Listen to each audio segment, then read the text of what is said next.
a car makes a better living quarters than an RV in a lot of instances. So believe it or not, if you were comparing living in a car, van, or RV, I think, most people tend to initially say, well, RV would be the best living quarters, living situation over instead of a car or van. Here is what I would tell you is the pro to living in a car or van versus living in an RV. One is a car or a van, it's constructed a lot better than an RV. Example number one, in an RV, you will have to worry about roof leaks. Roof leaks or siding leaks that can get inside, that can penetrate an RV, whether it's a motorhome or a travel trailer, is one of the biggest threats to the integrity of the living quarters that can create mold, it can create damage in the construction of the RV. When you build an RV, travel trailer, or motorhome, there's not much regulation regarding the quality of the build. Cars are very much regulated at a higher safety standard and more protection under the Lemon Law. When you buy an RV, the construction is not the same. So you really think about it. How often do you worry about a roof leak in your car or van? You don't. For the most part, if you have a car made in the past 10 or 20 years, the chances of you having a roof leak or a siding leak is very rare, if ever. So, right there, worrying about leaks when you own and live in an RV is your number one issue. And when you live in a car or van, you really don't have that issue. And the next thing, which would make it a pro to live in a car or van versus an RV, is your efficiency, your fuel efficiency, your flexibility, your mobility. So an RV, whether travel trailer or motorhome, you are going to have higher expenses with moving around. And being that you're going to have higher expenses moving around, you're going to need a place to park it more often, and the places you can park it are much more restricted. So living in a car, you have greater fuel efficiency. You can travel from point A to point B at a cheaper rate.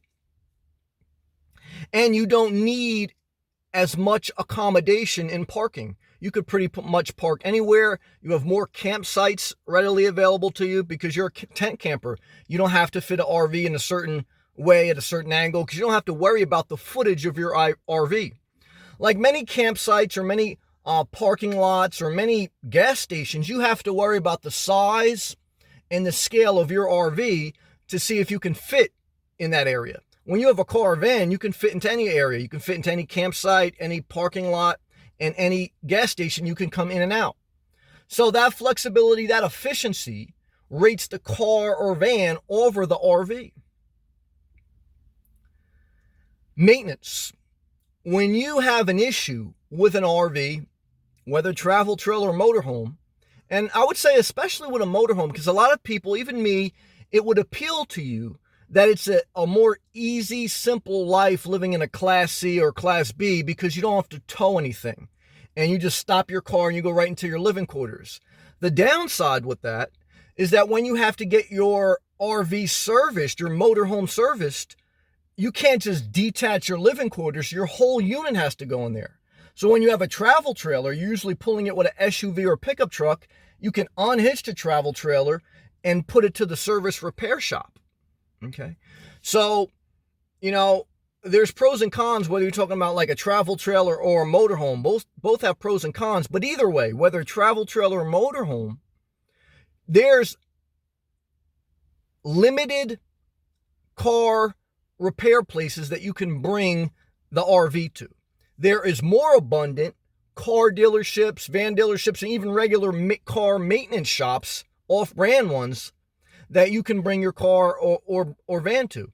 So you have more accessibility to maintenance shops if you live in a car or van versus less. You're going to have to drive further. You're going to have to find a place that will work on your travel trailer or motorhome. And usually the cost is going to be a little bit associated higher because it's A unique thing. Only certain mechanics can work on it. Only certain places can take it in their shop to work on. So you probably have to travel farther. It's going to cost more. And if you own a motorhome, your whole car is going in there.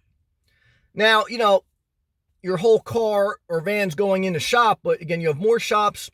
And look, you're not going to have many things if you're in a car or van, so you can easily rent another car or van and just transport your stuff into that car or van. Very rarely when you have your motorhome worked on are you going to rent a motorhome until till your motorhome's repaired. So more flexibility, more efficiency, and an easier, simpler way to get maintenance done. And maintenance sucks, and having issues sucks. So I think, that's a quick glimpse on why living in a van or car is easier, simpler, more efficient, and more cost effective than an RV. So it's something to consider. An RV, the biggest advantage is it has more amenities. Okay, so it has a full kitchen, it has a bathroom. Of course, to use those amenities at their full capacity, you need to be parked in an area where you have available full hookups. Because what's the good of having all those amenities if you're not hooked up to electricity, sewer, water? And that usually means staying at a campground or renting someplace where you have those amenities. If not, you're off grid. You can certainly boondock in an RV. Less places you can boondock because again, you got more restriction, but you're not going to be able to utilize at its full capacity. Yes, you can use solar, but that's an initial investment that's going to have to pay for itself over time. You could lug water, but you can lug water in a van or car. And, sewer, I think even if I had an RV or motorhome, I would still probably pee in a jug and poop in the toilet bowl, but use a heavy-duty trash bag as a liner. Why? Because, cleaning your gray tank, your black tank, for me, unless you're going to be squatted somewhere for a long period of time, it's just more maintenance, more aggravation. I don't want to deal with it. Now, again, maybe you say that's nuts. I want to deal with it. But this is some insight on why, for me, in my opinion, in my experience living 2 years out of my car, and why I prefer the simplicity of a car or van. But I do understand, to be fair, and I think about it at times, the advantage you gain with the amenities of an RV. And if you had a place to park it, or if you're willing to pay a little bit extra, there's some value there. I don't want to say there's no value in having an RV, whether motorhome or travel trailer. And especially as you get older, you need more room.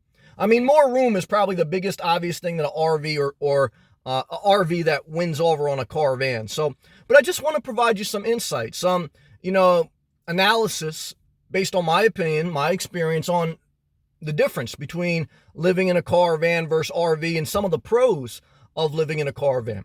All right, peace and love. I appreciate it. If you like this video, if it helped you a little bit, gave you some insight, that you take the effort and click the thumbs up button. Share the video, and if you're not subscribed, subscribe. Upload daily videos, and I go live. That being said, stay around positive people. Try to stay positive. I know it's not easy all the time in this world, but let's take life one day at a time. Peace and love.